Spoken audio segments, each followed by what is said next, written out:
Hello friends, आपका स्वागत अभिनंदन है आज की इस नई क्लास में। आज के वीडियो के माध्यम से हम लोग देखेंगे constitutional values and fundamental duties.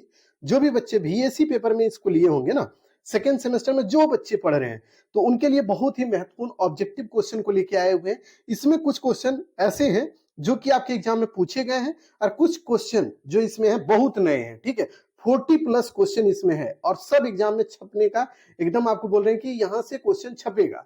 इस वजह से इसको अंतिम तक देखिएगा, एकदम धैर्य के साथ देखिएगा, बहुत बेनिफिट होने वाला है। ठीक है, चलिए शुरू करते हैं। चीजों को इधर उधर की बातचीत नहीं करेंगे और सीधा आपको एक बात और बता दें कि आप हमारे चैनल को सब्सक्राइब कर लीजिएगा, लाइक कर दीजिएगा, वीडियो को शेयर कर दीजिएगा अपने दोस्त यार मित्र जो भी हैं उनके बीच में।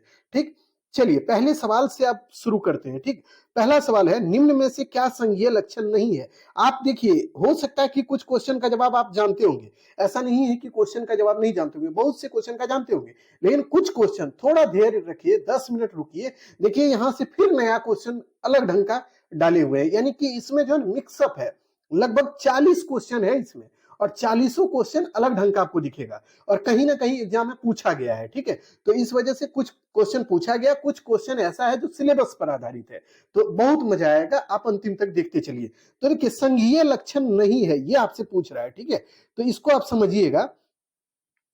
तब इसमें देखिए, शक्तियों का पृथक्करण बिल्कुल सही बात है, ये संघीय लक्षण होता है। फिर देखिए, स्वतंत्र न्यायपालिका, ये भी सही बात है। संघीय लक्षण का पार्ट यह भी होता है कि देखिए, जहां भी संघ वाली व्यवस्था है ना, वहां स्वतंत्र न्यायपालिका होती है, शक्तियों का पृथक्करण होता है। उसके बाद संविधान ही सर्वोच्च होता है, यह भी बात सही है। तो क्या इसका लक्षण नहीं है? नहीं पूछा है, निगेटिव। तो देखिए यहां पे बोल रहा है राष्ट्रीय ध्वज का पृथक्करण। मान लीजिए हमारा देश हिंदुस्तान है, और हिंदुस्तान में मान लीजिए संघीय व्यवस्था है, और है भी, आप तो जानते हैं फेडरल सिस्टम है हमारे देश में। फेडरल का आप जानते हैं, उसका रूप हमारे यहाँ देखने को मिलता है।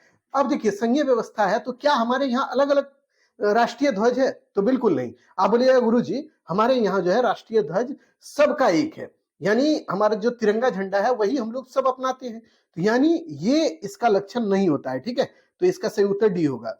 अगला है, अवशेष शक्तियां किसके पास होती है? यानी अवशिष्ट शक्तियां, यानी अतिरिक्त शक्ति जो होता है वो किसके पास होता है? बताइए तो, राज्य के पास, केंद्र के पास, या राज्य और केंद्र दोनों के पास, या इनमें से कोई नहीं? सही उत्तर क्या होगा? केंद्र के पास होता है, यानी अवशिष्ट शक्तियां केंद्र के हाथ में होती है, इसको ध्यान में रखेंगे आप। अगला सवाल आपके स्क्रीन पर है बाबू, आप उसका जवाब देते चलिएगा। भारतीय संविधान में मौलिक कर्तव्य किस भाग में निहित है? यानी हमारे संविधान में मौलिक कर्तव्य की चर्चा कहां पे की गई है? आप जानते हैं भाग 1 में क्या कहा गया है? भारत राज्यों का संघ है, उसमें उन चीजों की चर्चा है। फिर आप देखिएगा, मौलिक अधिकार की चर्चा है, राज्य के नीति निर्देशक तत्व की चर्चा है, और फिर है मौलिक कर्तव्य की चर्चा। तो मौलिक कर्तव्य की चर्चा भाग 4 का अ में है, यानी भाग 4 का अ और अनुच्छेद 51 का ए, या अ इसको बोल सकते हैं, इसी में है। ठीक है, डी ऑप्शन इसका सही उत्तर होगा। तो आप लिख लीजिएगा, आपके कॉपी में लिखा होना चाहिए कि मौलिक जो कर्तव्य है उसकी चर्चा हमारे संविधान के भाग 4 का 1 में है, भाग 4 का ए में है, और आर्टिकल आपको बोले आर्टिकल, तो उसमें याद रखिएगा क्या, 51 का ए में है। ठीक है, तो ये सवाल आपसे बनेगा और इसको ध्यान से रखना है आपको। अगला है, किस राष्ट्र को धर्मनिरपेक्ष राज्य का उदाहरण माना जाता है? यानी वो कौन सा देश है जहां पे धर्मनिरपेक्षता की बात की जाती है? धर्मनिरपेक्षता का मतलब होता है बच्चों, जहां पे कोई भी धर्म सर्वोच्च नहीं है, यानी सभी धर्म को समान अवसर मिलता है, समान अधिकार मिलता है, और समान उसको एक तरह से तरजीह दी जाती है। वो कौन देश है? तो वो भारत देश है। यहाँ पे देखिए, हिंदू हो, मुस्लिम हो, सिख हो, ईसाई हो, सब हम लोग मिलजुल कर रहते हैं। हमारे यहाँ कोई भी धर्म का सर्वोच्चता नहीं है, यानी सभी धर्म के लोग सभी धर्म को मानिए, कोई दिक्कत नहीं है। हम कोई नहीं टोकने वाले हैं और ना ही आपको कोई टोकेगा, है कि नहीं? तो ये हो जाएगा क्या, भारत। सही उत्तर इसका क्या होगा? भारत। भारत एक धर्मनिरपेक्ष राज्य है। ठीक है, अगला सवाल आपके स्क्रीन पर जवाब देंगे बच्चे। अगला क्या है, प्रस्तावना में एकता और अखंडता, एकता और अखंडता की अभिव्यक्ति कब जोड़ी गई? यानी एकता और अखंडता जो वर्ड है ना, ये हमारे प्रस्तावना में कब जोड़ा गया? भारत के प्रस्तावना में, भारतीय संविधान की प्रस्तावना में इसको कब जोड़ा गया? तो 42वां संविधान संशोधन जो हुआ था, 42वां जो है संविधान संशोधन, उसके द्वारा 1976 में, 1976 में भारत के संविधान में एकता और अखंडता जैसी अवधारणा को जोड़ा गया था। ठीक है, इसको भी ध्यान रखिएगा। अगला है, स्वतंत्रता, समानता और भ्रातृत्व संविधान के अंतर्गत स्थान दिया गया है। यानी हमारा जो संविधान है उसमें स्वतंत्रता, समानता और भ्रातृत्व का विचार रखा गया है। अब आपके दिमाग में होना चाहिए कि स्वतंत्रता समानता का जो विचार है या भ्रातृत्व का जो विचार है, स्वतंत्रता समानता भ्रातृत्व का विचार, ये पूरे वर्ल्ड को कहां से मिला? तो 1789 की फ्रांसीसी क्रांति जब हुई तो वहां पे दिखेगा स्वतंत्रता समानता और भ्रातृत्व के ऊपर बहुत ज्यादा चर्चा किया गया, बहुत ज्यादा फोकस किया गया। वहीं से ये पूरे विश्व में उभर के आया कि स्वतंत्रता समानता और भ्रातृत्व का कॉन्सेप्ट उभरा, ठीक है। और हमारे संविधान के किस पार्ट में इसको रखा गया? तो प्रस्तावना में इसका चर्चा है। स्वतंत्रता की भी बात की गई है, समानता की भी बात की गई है और भ्रातृत्व की भी बात की गई है। कहां पे? संविधान के प्रस्तावना में, ठीक है। तो इसको ध्यान में रखिएगा। अगला सवाल आपके स्क्रीन पर जवाब दीजिए। लैटिन भाषा के डेमोक्रेसी शब्द डेमोस निकला है किससे? बताइए, जिसकी उत्पत्ति किस भाषा से हुई है बताइएगा। लैटिन भाषा का जो है डेमोक्रेसी, ये वर्ड जो है किस भाषा से निकला? इस पे क्वेश्चन मार्क लगा के छोड़ देते हैं। क्यों छोड़ देते हैं? इसको हम पहले भी बताए हैं, बहुत बार आपने देखा भी होगा, सुना भी होगा हमसे। तो हम आपके लिए ये छोड़ रहे हैं इसलिए ताकि आप इसका कमेंट खुद कीजिए, 7 नंबर क्वेश्चन का कमेंट कीजिएगा। दूसरा बात आपके लिए इसलिए भी छोड़ रहे हैं, ये क्वेश्चन भी आई है, ये क्वेश्चन बड़ी बार पूछा हुआ है दोस्त, बहुत बार, एक बार नहीं 5-6 बार हमने खुद कराया है इसको, ठीक है। तो आपके लिए छोड़ दिए, आप जवाब दे दीजिएगा अंतिम में। चलिए, मूल कर्तव्य का वर्णन संविधान के किस भाग में किया गया? बताइए। हमारा जो फंडामेंटल ड्यूटीज है इसका चर्चा हमारे संविधान के किस पार्ट में किया गया? बताइए तो सही उत्तर क्या होगा? भाग 4 का क में, यानी 4 का क में, ये भाग 4 का क में मूल कर्तव्य फंडामेंटल ड्यूटीज की चर्चा की गई है, ठीक है। और फंडामेंटल राइट्स की चर्चा कहां पे? भाग कितने में बताइएगा, आप खुद कमेंट कीजिए, ठीक है। तो माफ कीजिएगा, हम बता देते हैं आपको। भाग जो है 3 में फंडामेंटल राइट्स की चर्चा है और भाग 4 में आप जानते होंगे नीति निर्देशक तत्व की चर्चा है, ठीक है। तो नीति निर्देशक तत्व की चर्चा है, इसको ध्यान में रखिएगा, आपने पढ़ा होगा तो आप इसको ध्यान में रख के जाइएगा, ठीक। अगला है, भारत एक धर्मनिरपेक्ष राज्य है, इसका क्या अर्थ होता है? यानी भारत क्यों धर्मनिरपेक्ष राज्य है? बताइए। भारत के लोग नास्तिक हैं? बिल्कुल नहीं, यहाँ के लोग अपनी अपनी धर्म में आस्था रखते हैं। जैसे हिंदू धर्म को मानने वाला लोग हिंदू धर्म में, जो मुस्लिम धर्म को मानते हैं वो मुस्लिम धर्म में, कोई ईसाई धर्म को मानते हैं तो वो ईसाई धर्म में अपनी आस्था रखते हैं। भारत में अनेक धर्म है, ये बात तो सच है कि भारत में अनेक धर्म है, लेकिन ये धर्मनिरपेक्षता को परिभाषित नहीं करता है। धर्म का पालन करना व्यक्ति की इच्छा पर निर्भर करता है, ये भी सही है, लेकिन ये धर्मनिरपेक्षता का कोई भी तरह से मतलब नहीं है। अब मतलब क्या है? भारत में राज्य के कोई भी धर्म नहीं है, भारत जो राज्य है ना, इसका अपना कोई धर्म नहीं है, इसीलिए यहाँ रहने वाला हर एक लोग अपने हिसाब से अपने धर्म का पालन करता है, ठीक है। तो इस बात को ध्यान में रखिएगा कि भारत एक धर्मनिरपेक्ष राज्य है, इसका मतलब यही होता है कि भारत राज्य जो है इसमें अपना इसका कोई धर्म नहीं है। अगला है, भारतीय संघ को अर्धसंघात्मक किसने कहा है? यानी वो कौन व्यक्ति है जिसने भारतीय संघ को अर्धसंघात्मक कहा है? केसी व्हीलर के द्वारा, या डीडी वसु के द्वारा, या एलेक्जेंड्रोविच के द्वारा, या एमवी पाली के अनुसार? तो कौन बोला है कि भारतीय संविधान संघ जो है वो अर्धसंघात्मक है? तो ये इसका सही उत्तर क्या होगा? केसी व्हीलर।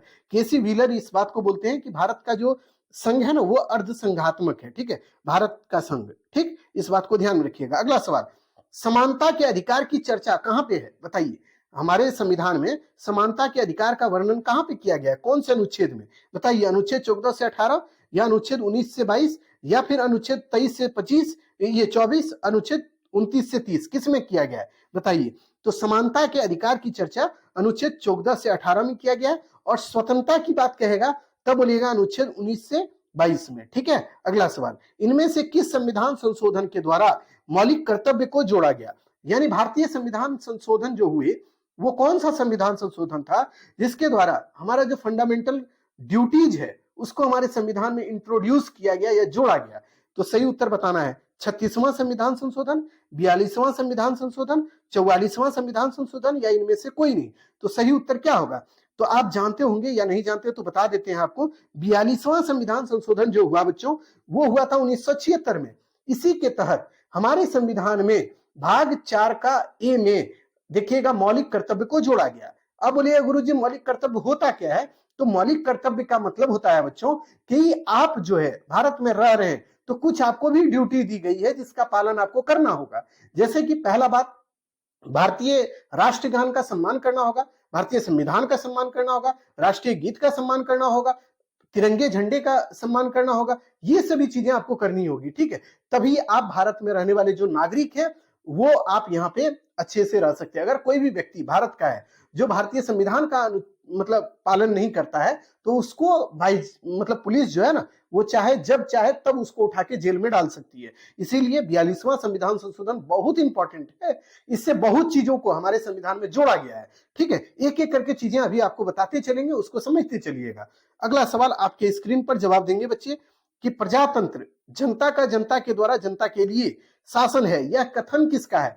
तो ये आपने 10th क्लास में ही पढ़ा होगा कि लोकतंत्र या प्रजातंत्र जनता का जनता के लिए जनता के द्वारा शासन है। ये कहे थे कौन? अब्राहम लिंकन द्वारा कहा गया था। ये कौन थे? तो अमेरिका के थे, राष्ट्रपति बाद में बनते हैं वहां के। तो अब्राहम लिंकन के द्वारा कहा गया था कि लोकतंत्र जनता का जनता के द्वारा जनता के लिए शासन है। ठीक है, अगला सवाल, भारतीय संविधान व्यवस्था में निम्न में से कौन सी विशेषता नहीं है? नोट, ये ध्यान में रखिएगा, नहीं वर्ड बोल रहा है कि भारतीय संविधान व्यवस्था में कौन सी विशेषता नहीं है, यानी हमारे संविधान में कौन सा ऐसा चीज जो उसकी विशेषता को नहीं बताता है।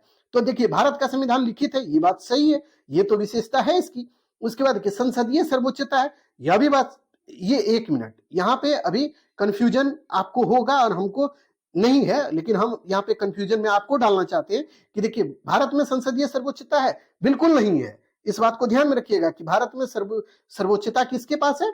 तो न्यायालय के पास है, निष्पक्ष न्यायालय है, ये भी बात सही है। अधिकारों का विभाजन है, यानी राइट्स का अलग अलग एक तरह से कहिए सेपरेशन किया गया है, लेकिन संसद को सर्वोच्च नहीं माना गया है। इस बात को ध्यान में रखिएगा, इसीलिए इसको सही मानिएगा। ठीक है, अगला विशेषता जो था, अगला जो मतलब क्वेश्चन है उसको देखिए, कानून के शासन की अवधारणा किसके द्वारा प्रतिपादित की गई? यानी कानून का शासन, ये जो अवधारणा है, ये कौन प्रतिपादित किया था? आइवर जेनिंग्स के द्वारा, महात्मा गांधी के द्वारा, जवाहरलाल नेहरू के द्वारा, या एबी डाइसी के द्वारा? तो सही उत्तर क्या होगा बताइए? एबी डाइसी होगा। कानून की अवधारणा एबी डाइसी के द्वारा प्रतिपादित की गई। ठीक है, निम्न में से, अब देखिए 16 नंबर, निम्न में से कौन संप्रभुता के अनिवार्य विशेषता नहीं है? ये जो नहीं वर्ड है ना, इसको बड़ी पकड़ के चलिएगा, क्योंकि यही आपको डुबाएगा, यही उठाएगा आपको। ठीक है, तो देखिए आपसे पूछ रहा है निम्न में कौन संप्रभुता की अनिवार्य विशेषता नहीं है? देखिए, स्थायित्व या सर्वव्यापकता, या देखिए अभाज्यता, या संपत्ति, क्या होगा इसका सही उत्तर बताइए? तो इसका सही उत्तर होगा संपत्ति। संपत्ति इसका जो अनिवार्य विशेषता होता है वो नहीं है। ठीक है, स्थायित्व भी संप्रभुता की विशेषता है, सर्वव्यापकता भी है, अभाज्यता भी है। अब देखिए आपको लगेगा सोवर्जिनिटी, जिसको बोलते हैं संप्रभुता, वो आखिर होता क्या है? तो देखिए आपको बताते हैं। मान लीजिए ये हमारा देश भारत है, भारत एक संप्रभु देश है। क्यों? ये अपने बाउंड्री के अंदर, यानी अपनी सीमा के अंदर जो भी निर्णय लेता है वो स्वतंत्र रूप से लेता है, इसमें किसी का पार्टिसिपेशन नहीं होता, भागीदारी नहीं होती है। इसीलिए भारत एक स्वतंत्र देश या संप्रभु देश माना जाता है। ठीक है, तो इसीलिए कहा जाता है कि जिस भी देश में संप्रभुता है वहां स्थायित्व भी होगा, अभाज्यता मतलब उसमें खंडन नहीं होगा उस देश में, उसके बाद सर्वव्यापकता होगा, यानी वो देश अपना निर्णय खुद ले सकता है, उसमें होगा, संपत्ति का इसमें कोई रोल नहीं होता है। ठीक है, तो इसको ध्यान में रखिएगा। अगला सवाल आपके स्क्रीन पर जवाब दीजिए, किस दार्शनिक ने, ये देखिएगा समझिएगा, किस दार्शनिक ने शक्तियों के पृथक्करण का सिद्धांत प्रतिपादित किया? रूसो के द्वारा, मॉन्टेस्क्यू के द्वारा, लॉक के द्वारा, या वोल्टेयर के द्वारा? तो आपको याद रखना है, द स्पिरिट ऑफ लॉज, ये बुक का नाम है, द स्पिरिट ऑफ लॉज। ये बुक था किसका? मॉन्टेस्क्यू का। इन्होंने ही इसी बुक में शक्तियों के पृथक्करण का सिद्धांत दिया था। क्या? द स्पिरिट ऑफ लॉज में उन्होंने बताया था कि शक्तियों के पृथक्करण की बात कही थी। किसने? मॉन्टेस्क्यू ने। ठीक है, अगला है, संविधान में किस संशोधन के द्वारा संविधान में धर्मनिरपेक्षता जो शब्द है उसको जोड़ा गया? यानी धर्मनिरपेक्ष वर्ड जो है ना, हमारे संविधान में किस संशोधन के द्वारा जोड़ा गया? बताइए, 44वां संविधान संशोधन, 42वां, या 46वां, या 50वां? इसका सही उत्तर क्या होगा? तो आपको ध्यान में रखना है, 18 नंबर क्वेश्चन का सही उत्तर होगा 42वां संविधान संशोधन। उसके तहत हमारे संविधान की प्रस्तावना में धर्मनिरपेक्षता वर्ड को जोड़ा गया। अब देखिए एक बात और आपको बताते हैं, यहाँ पे नोट आप लिखिएगा, भारत के संविधान की प्रस्तावना में ना बच्चों, यहाँ लिखिए, भारत के संविधान की प्रस्तावना में मात्र एक बार संशोधन हुआ है। कब? 42वां संविधान संशोधन जो हुआ था 1976 में, इसी के तहत। ठीक है, भारतीय संविधान की प्रस्तावना में भी संशोधन किया गया और उसमें 3 वर्ड अभी तक जोड़ा गया है, यानी भारत के संविधान की प्रस्तावना में 3 ही वर्ड अभी तक जुड़ा हुआ है और एक ही बार संशोधन भी हुआ है। तो 3 वर्ड वो कौन कौन है? समाजवाद, समाजवाद, ठीक है। उसके बाद देखिए पंथ निरपेक्ष, जिसको क्या बोलते हैं, पंथ निरपेक्ष, इसी को क्या बोलते हैं, धर्म निरपेक्ष, निरपेक्ष, ठीक है। उसके बाद देखिए पंथ निरपेक्ष समाजवाद, पंथ निरपेक्ष समाजवाद और क्या, अखंडता, अखंडता वर्ड को, यही 3 वर्ड को जोड़ा गया, अखंडता, ये 3 वर्ड को जोड़ा गया हमारे संविधान में और 42वें संविधान संशोधन 1976 के तहत, ठीक है। तो इसको ध्यान में रखिएगा बच्चों, क्योंकि यहां से सवाल बहुत बार बना था, इस वजह से हमने आपको बता दिया। अब देखिए सर्वधर्म समभाव शब्द का तात्पर्य क्या है बताइए, एक धर्म के प्रति सम्मान, या 2 धर्म के प्रति सम्मान, या सभी धर्म के प्रति सम्मान, या राज्य धर्म के प्रति सम्मान, क्या होगा सही उत्तर। देखिए सर्वधर्म समभाव यानी सभी धर्म के प्रति सम्मान की बात इसमें कही गई है, इसी को बोलते हैं सर्वधर्म समभाव, ठीक है। निम्न में से कौन से सामाजिक न्याय के सिद्धांत नहीं है, नहीं वर्ड को पकड़िए और बनाइए सवाल कि कौन सा इसमें सामाजिक न्याय का सिद्धांत नहीं है, बताइए। सामाजिक अधिकार, या नागरिक अधिकार, या राजनीतिक अधिकार, या इनमें से कोई नहीं, या इनमें से सभी, सॉरी इनमें से सभी। तो देखिए सामाजिक न्याय के अंतर्गत सामाजिक अधिकार भी आता है, नागरिक अधिकार भी आता है, राजनीतिक अधिकार भी आता है, तो यानी उपरोक्त में से सभी हो जाएगा इसका सही उत्तर। अब देखिए हमारे संविधान की प्रस्तावना में देखिएगा 3 तरह के न्याय की बात की गई, 3 तरह के जस्टिस की बात की गई है, सामाजिक, आर्थिक और राजनीतिक न्याय की बात की गई है। पहला सामाजिक न्याय, दूसरा राजनीतिक न्याय और तीसरा सामाजिक आर्थिक, आर्थिक न्याय। अब बोलिएगा गुरु जी सामाजिक न्याय का मतलब क्या होता है, तो सामाजिक न्याय का मतलब होता है कि समाज में रह रहे सभी व्यक्ति समान हैं, उनके साथ किसी भी तरह का भेदभाव नहीं किया जाएगा। और राजनीतिक न्याय का मतलब क्या होता है कि राजनीतिक रूप से सब समान है, कोई भी व्यक्ति चुनाव लड़ सकता है, कोई भी व्यक्ति अपना चुनाव में वोट कर सकता है 18 साल का उम्र पार करने के बाद, और कोई भी व्यक्ति अपने अनुसार अपने प्रतिनिधि को चुन सकता है, ये राजनीतिक न्याय होता है। और आर्थिक न्याय में क्या बोला गया है, तो उसको भी ध्यान में रखिएगा, आर्थिक रूप से सब समान है, सबको ये अधिकार है वो रोजगार प्राप्त करे, पैसा कमाए, अपने हिसाब से जिंदगी को जीने का काम करे, ठीक है। तो ये तीनों ही न्याय को ध्यान में रखिएगा, सामाजिक, आर्थिक और राजनीतिक न्याय हमारे संविधान के प्रस्तावना में इसकी चर्चा है। यानी आपसे बोलेगा कि बताइए हमारे संविधान में क्या तरह के न्याय की चर्चा है, तो बोलिएगा 3 तरह का, कौन कौन, सामाजिक, आर्थिक और राजनीतिक न्याय, ठीक है। चलिए अगला सवाल आपके स्क्रीन पर बच्चे, उसका जवाब देते चलिएगा। अब देखिए यहां से 1-2 करके 20 क्वेश्चन अभी कराए, और 20 क्वेश्चन का फॉर्मेट एकदम अलग है, इसीलिए 1-2 करके इसको भी करा रहे हैं, इसको भी समझते चलिएगा, ठीक है। तो आराम से इसको देखिए, समझिए और अंतिम तक एकदम वीडियो को देखना है आपको, ठीक है, बस उससे आपको बेनिफिट मिल जाएगा। तो देखिए भारतीय संविधान के उद्देश्यों को प्रतिबिंबित करता है, कौन करता है, यानी भारत के संविधान का उद्देश्य क्या है ये कौन बताता है, तो ये हमारे देश के प्रस्तावना में, यानी भारतीय संविधान की प्रस्तावना में इस बात का चर्चा है कि भारत के देश यानी भारत का जो संविधान है उसका उद्देश्य क्या है, ठीक है। तो पहला सही उत्तर हो जाएगा क्या, संविधान की प्रस्तावना में इस बात की चर्चा है कि हमारे देश का जो संविधान है उसका उद्देश्य क्या है, ठीक। दूसरा क्वेश्चन, तो देखिए निम्न में से किस शब्द का उल्लेख भारतीय संविधान के प्रस्तावना में नहीं किया गया है, नहीं वर्ड को पकड़िए और धड़ाक से जवाब दीजिए। तो देखिए संप्रभुता, धर्मनिरपेक्षता, लोकतंत्र या संघीय, कौन सा वर्ड भारतीय संविधान के प्रस्तावना में चर्चा नहीं है इसका, तो सही उत्तर क्या होगा, डी ऑप्शन, संघीय का वर्ड, मतलब संघीय जो वर्ड है ना इसका कहीं चर्चा नहीं है। अब देखिए संप्रभुता का चर्चा है, धर्मनिरपेक्षता का चर्चा है, लोकतंत्र का भी चर्चा है, लेकिन किसका नहीं है, संघीय, फेडरल, इस वर्ड का यूज कहीं नहीं किया गया है। तीसरा सवाल, संविधान सभा के प्रारूप समिति का अध्यक्ष कौन था बताइए, doctor Rajendra Prasad, doctor V R Ambedkar, C Rajagopalachari या जवाहरलाल नेहरू, सही उत्तर आपको ढूंढना है। तो सही उत्तर क्या होगा, डॉक्टर राजेंद्र भीमराव अंबेडकर, माफ कीजिएगा राजेंद्र प्रसाद हर बार दिमाग में चल रहा था इसलिए बोला गया, ये मत समझिएगा कि हमको पता ही नहीं है, ऐसा नहीं है, ये देखिए सही उत्तर होगा डॉक्टर वी आर अंबेडकर, ठीक है, ये प्रारूप समिति के अध्यक्ष थे, ठीक है। अगला सवाल, अगला सवाल क्या है, अब जवाब देते चलेंगे आप, ठीक है। तो संविधान सभा का गठन कैसे हुआ था बताइए, तो कैबिनेट मिशन योजना या क्रिप्स मिशन योजना या फिर महात्मा गांधी के द्वारा या स्वतंत्र चुनाव के द्वारा, सही उत्तर होगा कैबिनेट मिशन योजना के तहत हमारे संविधान सभा का गठन किया गया था, ठीक है। अगला सवाल स्क्रीन पर है बाबू, जवाब देते चलिए। भारतीय संविधान में राज्य के नीति निर्देशक तत्व को किस देश के संविधान से लिया गया बताइए, भारत के संविधान में राज्य का नीति निर्देशक तत्व जो लिया गया ना वो किस देश के संविधान से लिया गया बताइए, तो सही उत्तर क्या होगा इसका, तो आयरलैंड के संविधान से हमारे देश के संविधान में राज्य के नीति निर्देशक तत्व को वर्णित किया गया या लिया गया है, ठीक है। तो एक बात और ध्यान में रखिएगा, हमारे देश का जो संविधान है उसकी प्रस्तावना के बारे में आप जानते होंगे। तो अच्छा एक बात बताइए कि हमारा देश का जो संविधान है उसकी प्रस्तावना जो है वो कहां से ली गई है, किस देश के संविधान से ली गई है बताइए। तो इसका सही उत्तर क्या होगा पता है? इसका सही उत्तर ये होगा कि हमारे देश की जो संविधान की प्रस्तावना है वो ली गई है अमेरिका, यूएसए के संविधान से, ठीक है। लेकिन उसकी भाषा जो है, प्रस्तावना की भाषा, वो अमेरिका के संविधान से उसको लिया गया है, ठीक है। तो दोनों चीज को याद रखिएगा, दोनों से सवाल बना हुआ है।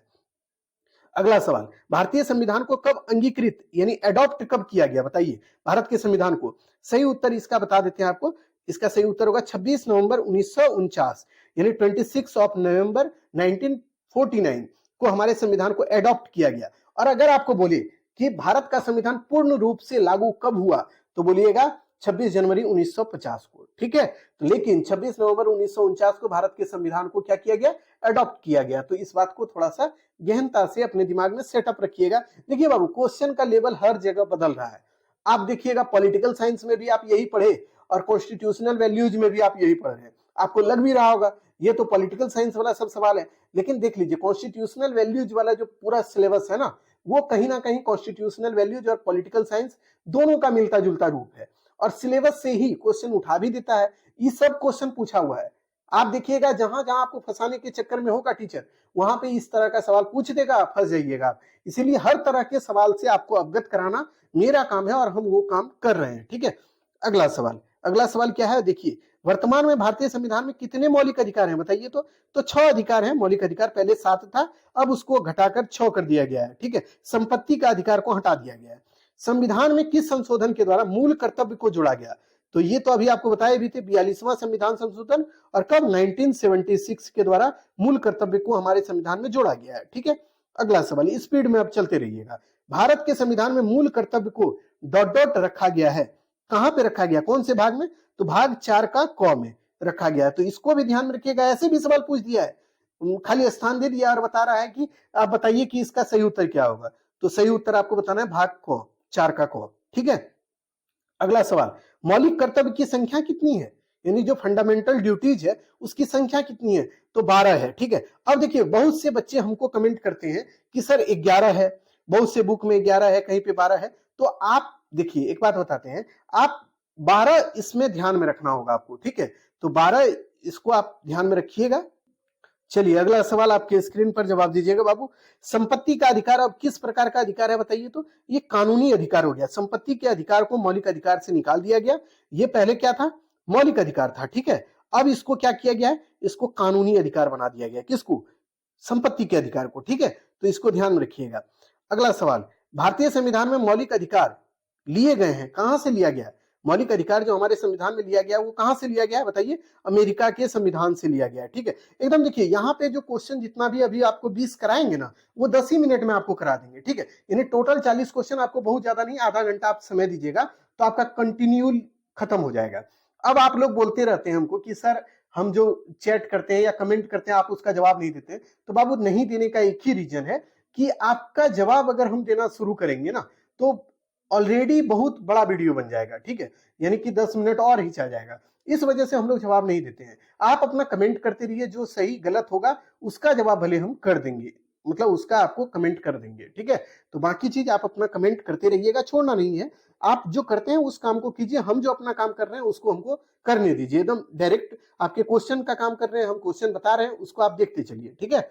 चलिए अगला सवाल आपकी स्क्रीन पर जवाब दीजिए। भारत के संविधान में कितने अनुच्छेद हैं, तो 395 यानी 395 अनुच्छेद थे जब भारत का संविधान बन के लागू हुआ, लेकिन अभी कुछ बढ़ गया है, ठीक है। कितना है, तो 450 हो गया है, ठीक। चलिए अगला सवाल, भारत के संविधान में संसदीय शासन प्रणाली किस देश के संविधान से लिया गया है, यानी संसदीय व्यवस्था हमारे संविधान में जो लिया गया है वो किस देश के संविधान से लिया गया है, वो ब्रिटेन के संविधान से लिया गया है। तो इसको भी ध्यान में रखिएगा।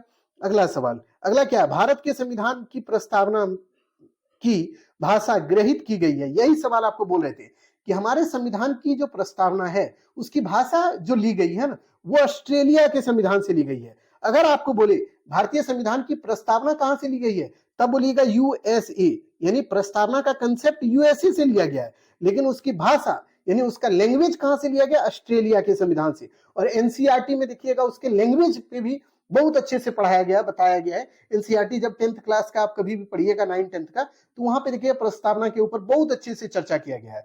तो हम तो कहते भी हैं बच्चों को थोड़ा एनसीईआरटी पढ़ लीजिए, थोड़ा बहुत आपको भी हेल्प मिलेगा और आपको लाभ भी होगा। ठीक है, बाकी चीजें आपका मन आप करते रहिए और पढ़ते रहिए। ठीक, अगला सवाल, भारत के संविधान में बहुत से प्रावधान लिए गए हैं, कहां से, किससे, कानूनी समिति से, गांधी जी के विचार से, या तिलक के विचार से, या 1935 के भारत शासन अधिनियम से? सही उत्तर क्या होगा? 1935 का भारत शासन अधिनियम जो था, वहीं से भारतीय संविधान में बहुत तरह का विचार को लिया गया था, या बहुत तरह के प्रावधान को लिया गया था। ठीक है, भारतीय संविधान में जो है ना, संविधान सभा के प्रथम अध्यक्ष कौन थे बताइए? डॉक्टर राजेंद्र प्रसाद, सच्चिदानंद सिन्हा, पंडित नेहरू, या अंबेडकर साहब? डॉक्टर बी आर अम्बेडकर कौन थे बताइए? तो सही उत्तर क्या होगा? तो सच्चिदानंद सिन्हा, डॉक्टर सच्चिदानंद सिन्हा को भारत के संविधान का पहला अध्यक्ष बनाया गया था, जो कि बाद में अस्थायी अध्यक्ष थे। ठीक है, और अस्थायी अध्यक्ष के रूप में आप जानते होंगे कि कौन थे, तो वो डॉक्टर राजेंद्र प्रसाद थे। तो देखिए, अस्थायी अध्यक्ष, भारतीय संविधान का अस्थायी अध्यक्ष कौन था? तो डॉक्टर सच्चिदानंद सिन्हा थे। इसको भी हम अभी आपको बता दिए। उसके बाद और एक सवाल देखिए, संविधान सभा के अस्थायी अध्यक्ष कौन थे बताइए? अस्थायी यानी परमानेंट जो होता है ना अध्यक्ष, वो कौन थे? तो वो आप जानते होंगे, डॉक्टर राजेंद्र प्रसाद थे। ठीक है, तो इसको भी ध्यान में रखिएगा। अच्छा, एक बात बताइएगा, रुकिए, संविधान सभा के परामर्श सदस्य कौन थे बताइए? तो परामर्श देने वाले कौन थे? तो बी एन राव थे। ठीक है, चलिए एक बात और बताइए कि हमारे संविधान की जो उद्देशिका है, जो बाद में हमारा प्रस्तावना बन गया, उसको प्रस्तुत कौन किया था संविधान सभा के सामने? तो आपको याद रखना है, पंडित जवाहरलाल नेहरू के द्वारा हमारे संविधान की उद्देशिका को संविधान सभा के सामने प्रस्तुत किया गया, जो कि बाद में भारत के संविधान का प्रस्तावना बन गया। ठीक है, तो इसको ध्यान में रखिएगा। अब देखिए बच्चों, आपसे एक रिक्वेस्ट है, आप जो भी बच्चे हमसे पढ़ रहे हैं, प्लीज आप हमारे चैनल को सब्सक्राइब कर लीजिए, दोस्त यार में शेयर कर दीजिएगा वीडियो को, और जो नए होंगे ना, वो टेलीग्राम को अगर ज्वाइन नहीं किया तो टेलीग्राम को ज्वाइन कर लीजिएगा। और आपको कोई भी तरह का क्वेश्चन हमसे पूछना है तो इंस्टाग्राम पे आप हमको फॉलो कीजिए, वहां पे आप हमको मैसेज कीजिएगा, हम जरूर जवाब देंगे। वहां आप हमसे बेहिचक कोई भी सवाल हमसे कर सकते हैं। ठीक है, तो आज के लिए इतना ही बच्चों। अगर वीडियो अच्छा लगे दोस्त यार में शेयर करके प्यार दीजिएगा हमको। बाकी मिलते हैं नए क्लास में, तब तक के लिए धन्यवाद।